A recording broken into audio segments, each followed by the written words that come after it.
بیننده های عزیز و ارجمند السلام علیکم. با توجه شما برنامه نوبتی معرفت حقوقی از تلویزیون سیمای شهر پنجکین. طوری ما قبلا بارها تاکید کرده بودیم این برنامه در اساس نقشه چاره‌بینی های پروکراتوری شهر پنجکین در همبستگی با تلویزیون سیما با اشتراک نمایندگان مسئول پروکراتوری شهر پنجکین و ساحه‌های گوناگون خواجگی خلق برگزار می شود. در برنامه امروزه ما اشتراک دارند یاردمچی کلان پروکروری شهر پنجکین محمد جان صدیقزاده و سردار شعبچه بازرسی دولتی اتومبیلی شعبه وزارت کارهای داخلی جمهوری تاجیکستان در شهر پنجکین ظهور عطاخواجه‌زاده. من هر دو شما را به این برنامه خیر مقدم میگویم.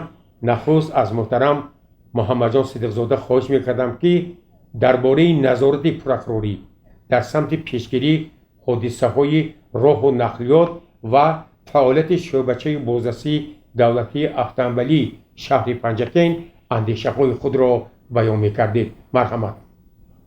از جامعه پروکراتوری شهر پنجکین وابسته به نظارت اجرای اخیری قانون‌ها در تمام قلمرو جمهوری تاجیکستان وابسته به این مسئله به واسطه فرمان پروکرور گینه جمهوری تاجیکستان تحت رقم 23 موجود است که نظارت وابسته به این نقلیات را در این ساحه پورا به تنظیم می‌دارد و نظارت اجرای اخیری قانون‌ها را در این ساحه به تنظیم درآورده است.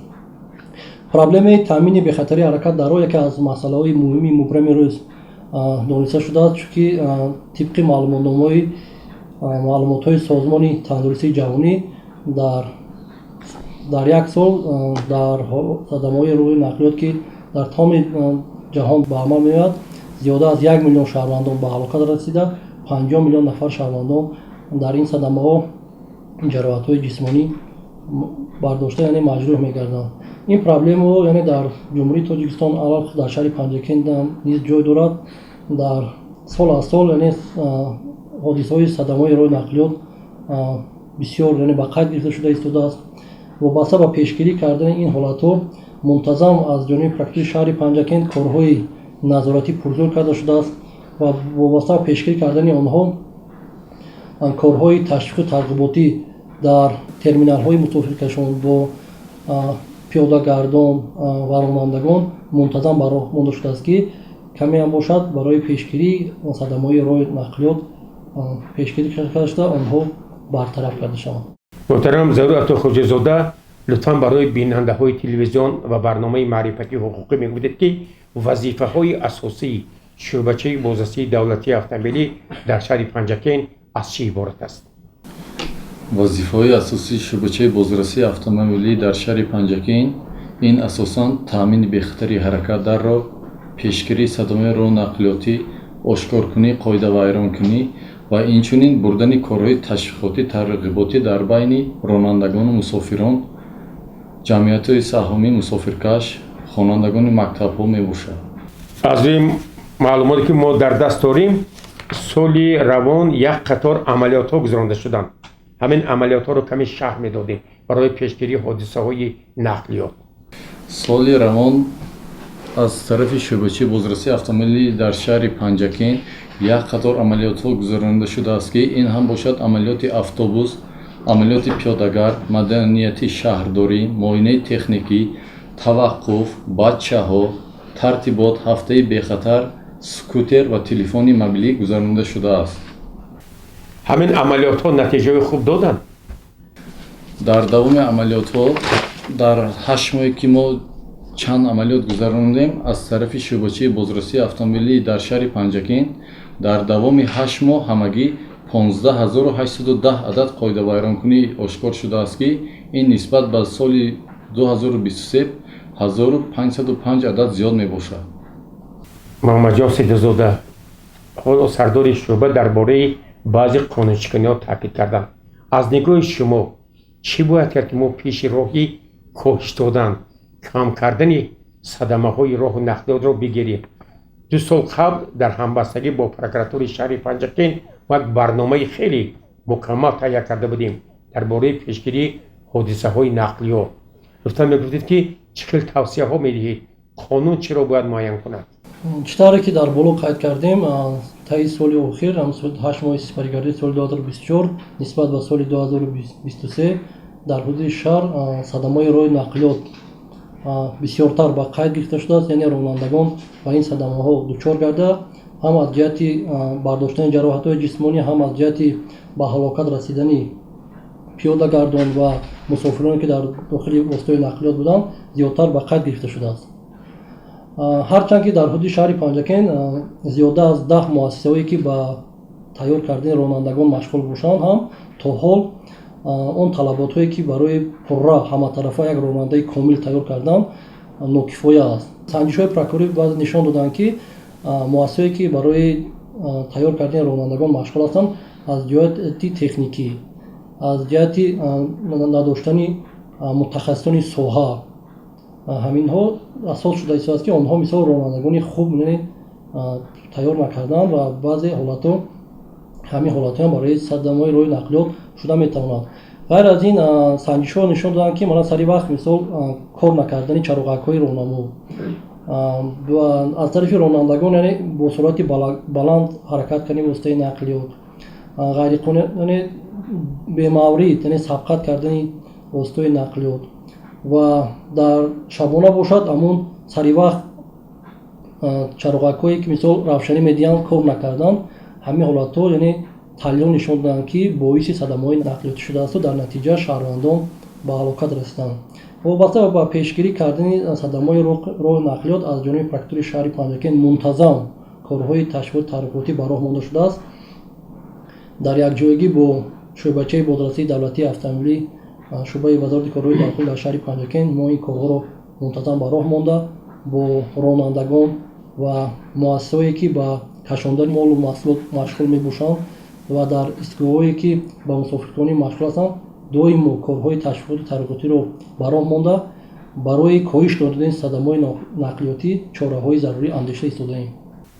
муҳтарам заур атохоҷизода, дар бораи танбашавӣ дар қисми марказии шаҳри Панҷакен бештар аз мавзеи масалан дарвозаи Бухоро то ҳамун бозори Гулистон чӣ мушкиле аст ки инҷо бисёр воситаҳои нақлиёт аз диҳот меоянд, инҷо таваққуф мекунанд ва ҳамон солҳои пеш чандин қарорҳо буд ки бояд чунин воситаҳои нақлиёти мусофиркашон аз диҳот дар саристгоҳи қавола ё дар баромадгоҳи ғарбии шаҳр нигаҳдорӣ шаванд. бояд чӣ тадбирҳо андешид ки пеши роҳи ҳамин танбашавӣ гирифта шавад? сабабҳои асосии танбашавии воситаи нақлиёт аз мавзеи дарвозаи Бухор то бозори марказии Дарон мебошад ки асосан дар ин мавзеъ ягон таваққуфгоҳи замонавӣ вуҷуд надорад. аз ин лиҳоз танбашавӣ ба вуҷуд меояд. дар самти пешгирии садамаҳои нақлиёт масалан онҳое ки сархуш паси чамбарак мешинанд, онҳое ки ҳуҷҷатҳои ронандагӣ надоранд, бо рақамҳои ғайр мегарданд, дар ҳамин самт аз тарафи шӯъбачаи шумо тадбирҳо андешида мешаванд? дар давраи 8 моҳи соли 2024 аз тарафи шӯъбачаи бозрасии давлатии автомобилӣ 25 нафар ронандагон нисбатшон дар протоколҳои қуввайронкунӣ бо моддаи 332 яъне дар ҳолати маъсӣ тартиб дода шуда нисбати онҳо ҷаримабандӣ, ҳабси маъмурӣ ва инчунин маҳрум кардан аз ҳуқуқи ронандагӣ нисбаташон чораандешӣ карда шудааст. ва нисбати 24 нафар ронандагон ки бе ҳуҷҷати ронандагӣ воситаи нақлиёт идора карданд, нисбати онҳо низ ҳар яке 18 000 сомонӣ аз тарафи мо ҷаримабандӣ карда шудааст. дар ҳолати маҳсини сархушӣ ҷарима чӣ қадар муайян шудааст? дар ҳолати мастӣ аз рӯи қонунгузории ҷумҳурии Тоҷикистон 300 нишондиҳанда яъне 21 600 сомонӣ ҷаримабандӣ карда мешавад ва ё ҳабси маъмурӣ ба муҳлати 15 шабонарӯз ва инчунин ба муҳлати 5 сол аз ҳуқуқи ронандагӣ маҳрум карда мешавад. ҳамин хел ҳодисаҳо буданд ошкор карда шуданд? боз такрор шавад ҳам дар давоми 8 моҳи соли ҷорӣ нисбати 25 нафар ронандагон мо бо моддаи 332 яъне дар ҳолати мастӣ идора кардани воситаи нақлиёт протоколҳои қуввайронкунӣ тартиб додем. муҳтарам Сидиқзода, дар ҳамин самт аз тарафи прокуратура назорат ва ҳамкорӣ чӣ рафт истодааст? аз ҷониби прокурори шаҳри Панҷакен яке аз фаъолияти онҳо назорати мисол иҷрои ахлии қонунҳо аз болои вазорати корҳои дохилӣ аст ва дар вобаста ба омӯзиши амалияи маъмурӣ он парвандаҳои вайронкунии маъмурие ки аз ҷониби нозирони бозрасии давлатии автомобилӣ тартиб дода мешаванд онҳо саривақт аз ҷониби прокуратури шаҳри Панҷакен мавриди омӯзиш қарор дода мешаванд. дар таи соли ҷорӣ дар натиҷаи омӯзиши парвандаҳои вайронкунии маъмурие ки аз ҷониби шуъбаи мазкур тартиб дода шудааст 22 парвандаи вайронкунии маъмурӣ бинобар сабаби хилофи талаботи қонунгузории мурофиаи маъмурӣ тартиб додани протоколҳои вайронкунии маъмурӣ ва баррасӣ намудани онҳо бо эътирозҳои прокурор ин парвандаҳо бекор карда шуда ва қонун мутобиқ гардонида шудааст. ғайр аз ин барои пешгирӣ кардани ҳолатҳое ки мисол дар боло қайд карда шуд аз ҷониби прокуратури шаҳри Панҷакен низ мунтазам санҷишҳои прокурорӣ ба роҳ монда шудааст. дар ҳафтаи гузашта дар натиҷаи гузарондани санҷишҳои прокурорӣ 3 ҳолати ронандаое ки ҳуқуқи ронандагӣ надоштанду бо қарорҳои суд ҳуқуқи ронандагиашон ба муддати 5 сол маҳрум гардида буд онҳо ошкор карда шуда нисбати онҳо такроран парвандаи вайронкунии маъмурӣ оғоз карда шуда барои баррасӣ ба шуъбаи бозрасии давлатии автомобилӣ шуъбаи вазорати корҳои дохилӣ дар шаҳри Панҷакен ирсол карда шуда нисбати онҳо ҷазоҳои маъмурӣ татбиқ карда шуданд. خب سوال نوبتی به شما اگر در صورتی از طرف کارمندان شعبه‌چی بازرسی دولتی اتومبیل شهر پنجکین سوء استفاده از منصب شود، دغلی شود، بعضی رفتارهای نادرست شود، شهروندان رانندگان میتوانند به مقامات پروکراتور مراجعه کنند؟ албатта вобаста ҳолати мазкур ғайр аз қонунгузор ин ҳолатро муайян кардааст аз санҷишҳои прокуратурӣ бевосита аз ин яъне фармонҳои вазири корҳои дохилӣ аст ки яъне корманди нозири корҳои дохилӣ ва вобаста ба бозрасии давлатии автомобилӣ ки дар роҳ фаъолият мекунанд бояд ҳамавақт хушмуомила бошанд. он протоколҳои ғайримаъмурие ки тартиб медиҳанд бояд дар доираи чорчӯбаи қонун бошад, тамом меъёрҳои қонунгузории мурофиавӣ риоя карда шавад. дар давоми соли ҷорӣ 6 ҳолати муроҷиати шаҳрвандон ба прокуратури шаҳри Панҷакен нисбати нозирони бозрасии давлатии автомобилӣ ба қайд гирифта шуда буд. муайян гардид ки протоколҳое ки аз ҷониби нозирони бедия яъне шуъбаи бозрасии давлатии автомобилӣ тартиб дода шудааст хилофи меъёрҳои қонунгузори мурофиӣ буданаш бо эътирозҳои прокурори шаҳри Панҷакен онҳо бекор карда шуда барои ба қонун мутобиқ гардонишдан бозпас ба шуъбаи мазкур ирсол карда шуданд. дар ду ҳолат бошад муроҷиати шаҳрвандон баррасӣ гардида бинобар беасос буданаш ба онҳо тавсия дода шуд ки бо маводҳои парвандаи маъмурӣ саривақт шинос шуда онҳо метавонанд ки бинобар новозӣ будашон ба тариқи хусусӣ метавонанд ки судба муроҷиат кунанд. ضرورت خوجزاده وابسته به این مسئله از طرف راهبریت شعبه‌چه کارهای فهماندهی در بین کارمندان ادامه دارد، فعالیت آنها تحت نظارت است. ҳамарӯза дар дастурдии пагоҳирӯзӣ мо барои кормандон тибқи фармони яки муҳтарам вазири корҳои дохилии ҷумҳурии Тоҷикистон генерал полковники милитсия Раимзода Рамазон ҳамроҳ корҳои фаҳмондадӣ мегузаронем то ки бо мардум хушмуомила бошанд ба корҳои ғайриқонунӣ роҳ надиҳанд. طوری ما در آغاز برنامه تاکید کردیم سال 2024 با افتخار سیمین سالگرد قبول کنستیتوسیون جمهوری تاجیکستان سال معرفت حقوقی اعلام شده است. از نگاه هر دوی شمایان نمایندگان دو مقامات همین معرفت حقوقی اعلام شدن چه مقصد و مرام دارد؟ مرحمت محترم صدیقزاده. чӣ тавре ки ба ҳамагон маълум аст яъне соли 2024 соли маърифати ҳуқуқӣ эълон гардидааст. яке аз ҳамин бо ташаббуси прокуратури шаҳри Панҷакен яъне ташкил намудани барномаи маърифати ҳуқуқӣ аст. ин вобаста ба соли мазкур аз соли мазкур маншаъ мегирад. мақсади асосии ин барнома ва дар соли маърифати ҳуқуқӣ яъне баланд бардоштани маърифати ҳуқуқии шаҳрвандон аст.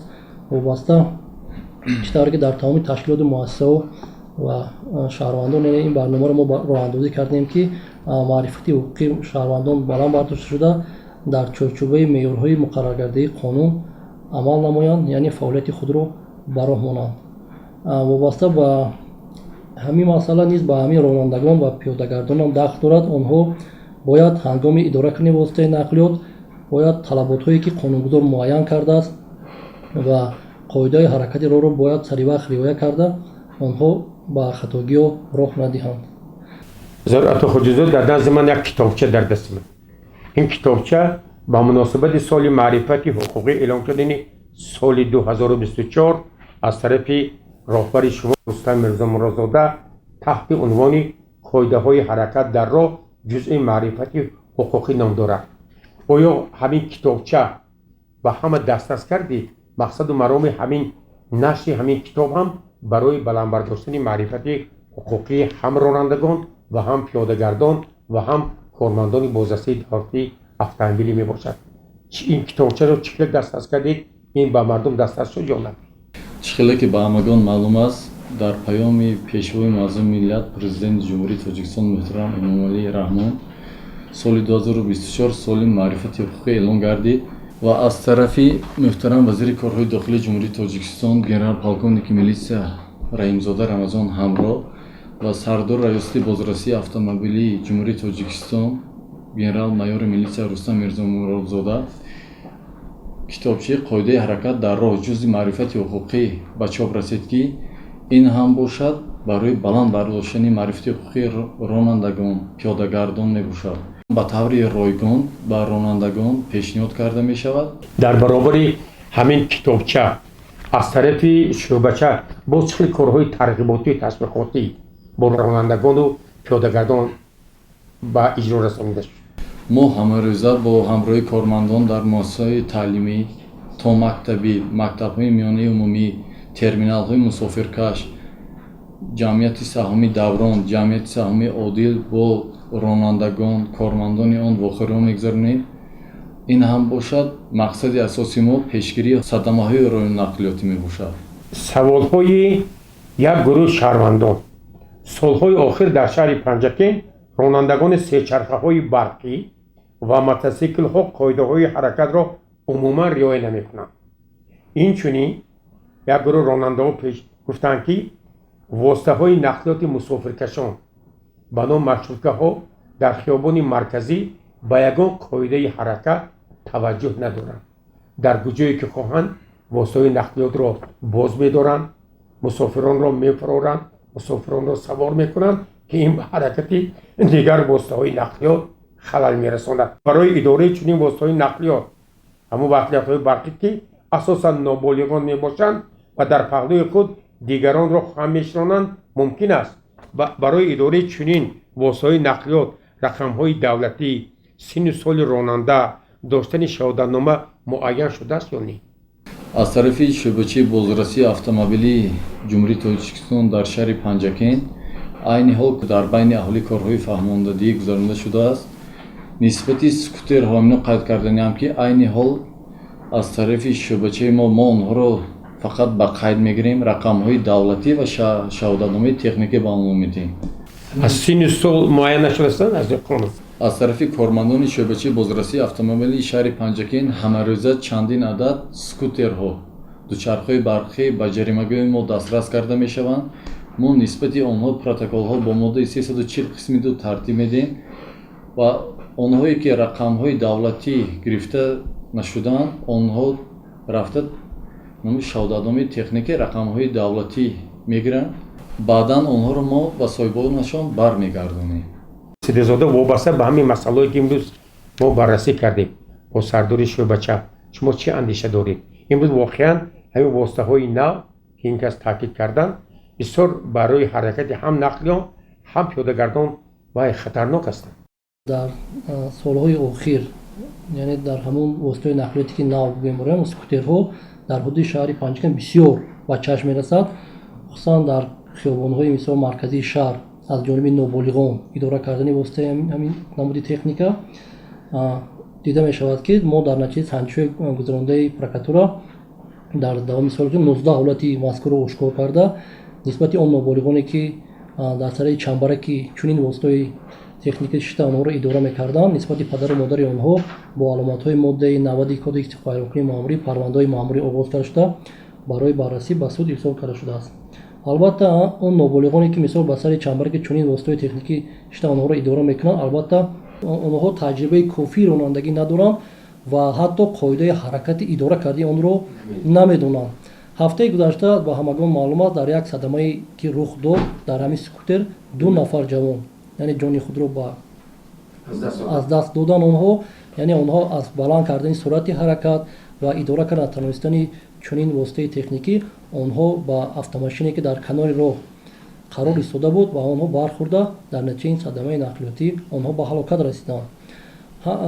аз фурсати муносиб истифода бурда аз тамоми падару модарон хоҳиш мекунем ки ҳангоми яъне ба вобаст намудани чунин воситаҳои техникӣ ба фарзандони ноболиғи худ эҳтиёткорона бошанд, чунки онҳо метавонанд ки ҳар як лаҳза ба як садама дучор шуда оқибатҳои нохушро ба бор орад ки албатта ин ҳам ба ҳаёт ва саломатии инсон хатарнок аст. ташаккур. як савол аз тарафи шаҳрвандон ман каме таъкид кардам. онҳо мегӯянд ки пас аз ба истифода супоридани роҳи байналмилалии айни Панҷакин дар ду тарафи хиёбони марказии шаҳри Панҷакин бисёр истгоҳҳои замонавӣ сохта шуд. чаро воситаҳои нақлиёти мусофиркашонӣ дохили шаҳрӣ мардумро дар ин воситаҳои нақлиёт аз ҳамин дар ҳамин истгоҳҳо намефароранд, барои дигарон хатар эҷод мекунанд, ҳоло ки дар бисёр шаҳрҳои дигар талабот дар назди ронандаҳои мусофиркашонӣ ҳамин хел аст. аз тарафи дигар худи ронандагони воситаҳои нақлиёти мусофиркашон мегӯянд ки дар ҳамин назди истгоҳҳои мусофиркашонӣ нақлиётҳои дигар гузошта шуданд ва мо имконяте дар он ҷо таваққуф кардан надорем. пеши роҳи ҳамин камбудиро гирифтан мумкин аст. муҳтарам ато хоҷизода, мо ҳамарӯза дар байни ронандагони нақлиёти мусофиркаш вохӯриҳо мегзаронем. оиди ин масъала, яъне дар қатори дуюм нигоҳ доштани воситаи нақлиёт ва инчунин дар ҷойҳои номуайян савор кардани мусофир ҳама рӯза вохӯриҳо мегзаронем. дар ҳамин ҷо қайд кардан зарур аст ки ман ба ронандагону мусофирон муроҷиат менамоям ки ҳамин ронандагон бояд шаҳрвандон мусофиронро одат кунонанд, онҳоро танҳо дар истгоҳҳои муайяншуда фароранд савор кунанд ва инчунин худи ҳамон мусофирон пиёдагардон аз онҳо хоҳиш менамоям ки ҳамон нақлиётҳои мусофиркаши дохили шаҳриро танҳо дар истгоҳҳо интизор шаванд. мисол мебарем, дар назди неми беморхонаи марказӣ ба мардуми мо одат шудааст, мебаранд дар ҳамон ҷо нақлиётро дар ҳамон ҷо интизор мешаванд. ҳамин рафтори ҳам ронандаҳо ҳам пиёдагардҳо хавфу хатар дорад ба дигар воситаҳои нақлиёт? албатта вақте ки мисол ронанда мусофирро дар истгоҳи муайяншуда мефарорад ва истгоҳи муайяншуда яъне онҳоро ба воситаи нақлиёт савор карда ба ҷойи муайяншуда мебарад мерасонад, ин бехавфтар аст. ва дар ҷойи номуайяншуда мисол ронандагон мусофиронро мефароранд, албатта онҷо хатараш бисёртар аст, чунки ҳар як километри роҳ суръати ҳаракатро муайян кардааст ва ҷое ки онҳо масалан мефароранд мумкин дар он суръати ҳаракат баландтар асту метавонад ки ба як садама дучор шаванд.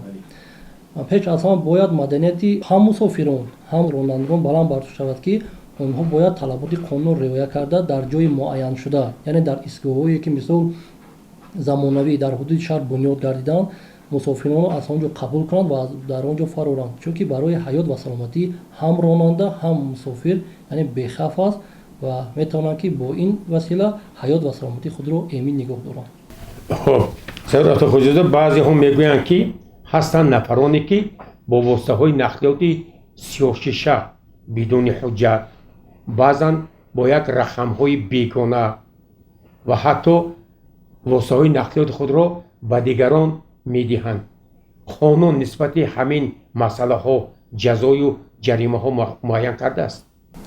бале, дар соли ҷорӣ аз тарафи кормандони мо нисбати 27 нафар ронандагони воситаи нақлиёт ки бе иҷозатномаи сиёҳшиша нақлиёти худро идора мекарданд ҷаримабандӣ карда шуда, нисбати ҳар яки онҳо ба маблағи 9000 сомонӣ ҷаримабандӣ карда шудааст ва инчунин берақами давлатӣ нисбати 81 нафар маводҳо тартиб дода шуда ба суд ирсол карда шудааст ва рақами бегона бошад 2 адад ошкор карда шуд ки маводҳои онҳоро барои баррасӣ ба суди шаҳри Панҷакин мо ирсол кардем. ба шахси бегона додани воситаи нақлиёт ҳам ҷавобгарӣ дорад? бале, ронандае ки соҳиби нақлиёт воситаи нақлиётро мисол ба бародараш, ба дӯсташ, ба ягон шахси дигар барои рондан диҳад, агар ки худаш ҳамроҳи ҳамон дӯсташ дар бараш бошад, ягон мушкиле вуҷуд надорад. агар ки мисол нақлиёташро ба дӯсташ бовар карда медиҳад барои рондан, агар аз номи соҳиби воситаи нақлиёт ба дӯсташ ваколатнома дода нашуда бошад, нақлиёти онро ба ҷаримагоҳ дастрас намуда нисбати он протокол тартиб дода мешавад. барои беҳуҷҷати ронандагӣ бошад, мисол падар ба писар ёки бародар ба бародар, агар соҳиби воситаи нақлиёт нақлиёташро барои рондан диҳад, ҳамон шахс ҳуқуқи ронандагӣ надошта бошад, нисбати ҳамон ронандаи воситаи нақлиёт, шахсе ки ҳуҷҷати ронандагӣ надорад, воситаи нақлиётро идора кард, нисбаташ ба маблағи 250 нишондиҳанда барои ҳисобҳо, яъне 18 000 сомонӣ ҷаримабандӣ карда мешавад. ва соҳиби нақлиёте ки нақлиёташро бовар карда ба он шахсе ки ҳуқуқи ронандагӣ надорад, нақлиёташро бовар карда барои рондан дод, нисбати он бошад 200 нишондиҳанда барои ҳисобҳо, яъне 14400 сомонӣ ҷарима муқаррар карда шудад, ҳуқуқи ронандагии он ба муҳлати 5 сол маҳрум карда мешавад. муҳаммадҷон сидиқзода, дар хотимаи барнома чӣ бояд кард ки дар соли маърифати ҳуқуқӣ ва солҳои оянда мо маърифати ҳам ронандагон ва ҳам пиёдагардонро баланд бардорем ва пеши роҳи кам кардани садамаҳои нақлиётиро ҳамагон бигирем. муҳтарам студияи азиз, вобаста ба ҳолати мазкур, чӣ тавре ки дар кодекси мурофиаи вайронкунии маъмурӣ ва кодекси вайронкунии маъмурӣ вобаста ба ҳамин ҳолатҳои парвандаҳои вайронкунии маъмурӣ ки баррасӣ карда мешуд, санксияи моддаи онҳо солҳои қаблӣ, яъне ҷазоашон камтар буданд. мана соли гузашта вобаста ба он ва тағйиротҳо ба кодекси ҷиноятии ҷумҳурии Тоҷикистон тағйирот шуд. мана шаҳрвандоне ки мисол рақамҳои бегона ва рақамҳои сохтаро ба автомошини шахсии худашон ё автомошинҳои дигар нафар насб карда онҳоро идора мекунанд, бори аввал бошад нисбати онҳо ҷавобгарии маъмурӣ татбиқ карда мешавад. дар ҳоле ки такроран содир кардани онҳо, нисбати онҳо парвандаҳои ҷиноятӣ пешбинӣ шудааст, ки нисбати онҳо парвандаи ҷиноятӣ оғоз карда шуда, онҳо ба ҷавобгарии ҷиноятӣ кашида мешавад.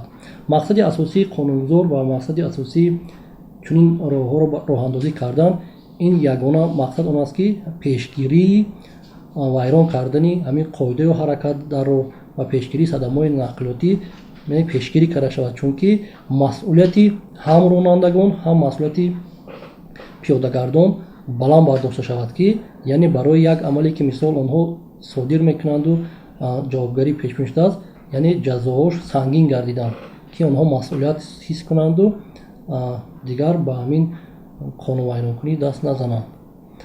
вобаста ба соли маърифати ҳуқуқӣ бошад, бояд ҳар як ронанда ва ҳар як пиёдагард шахсан худаш бояд масъулиятнок бошад, чунки дар роҳ ҳаракат кардан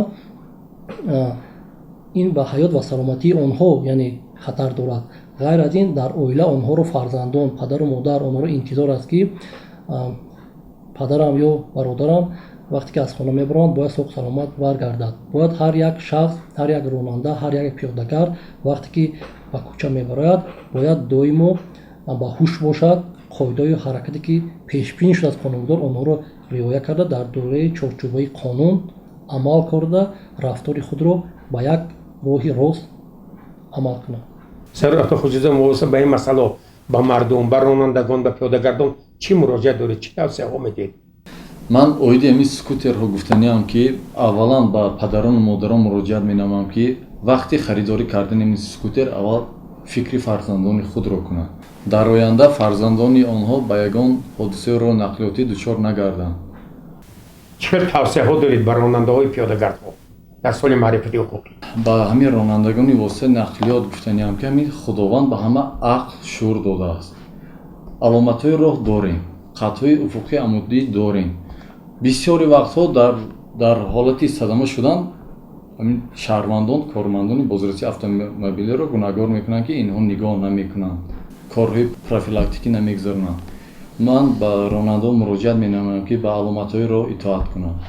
ба хатҳои уфуқи амудӣ дорем, чароғакҳои роҳнамо. баъди ихтисори кормандони бозрасии автомобилӣ ба баъзе мардуми мо ин як овозае шудааст ки гӯё кормандони бозрасии автомобилӣ шуморашон кам шуда бошанду ронандагон чӣ хеле ки хоҳанд ҳам хел мегарданд ё рафтор мекунанд. ман ба ронандагон чунин гуфтаниам ки ҳарчанде ки кормандони бозрасии автомобилӣ дар шаҳри Панҷакин ихтисор шуда бошанд ҳам мо шабонарӯзӣ фаъолияти худро ба кор монда истодаем. ба ронандагони воситаи нақлиёти шаҳри Панҷакин чунин гуфтаниям ки гарчанде шумораи кормандони мо ихтисор шуда бошад ҳам мо ба ин нигоҳ накарда шабонарӯзӣ фаъолияти худро ба роҳ монда истодем ва ягон ронандае ки қоидаи ҳаракати роҳро итоат намекунад мо намегузорем ки он беҷазо монад. бинандаҳои азизу арҷуманд, дар хотимаи барномаи навбатии фурӯғи андеша ман ба ёрдамчии калони прокурори шаҳри Панҷакин Муҳаммадҷон Сидиқзода, сардори шӯъбачаи боздастии давлатии автомобилӣ шӯъбаи вазорати корҳои дохилии ҷумҳурии Тоҷикистон дар шаҳри Панҷакин Заур Атохоҷазода барои иштирок ва посух додан ба саволҳои мо ва ба саволҳои бинандагони ин барнома арзи сипос мекунам. то барномаҳои оянда ҳамеша сарбаланд бошед ва дар ҳар ҳолат ба қоидаҳои ҳаракат дар роҳ риоя кунед. саломати сарбаланд бошед. ташаккур.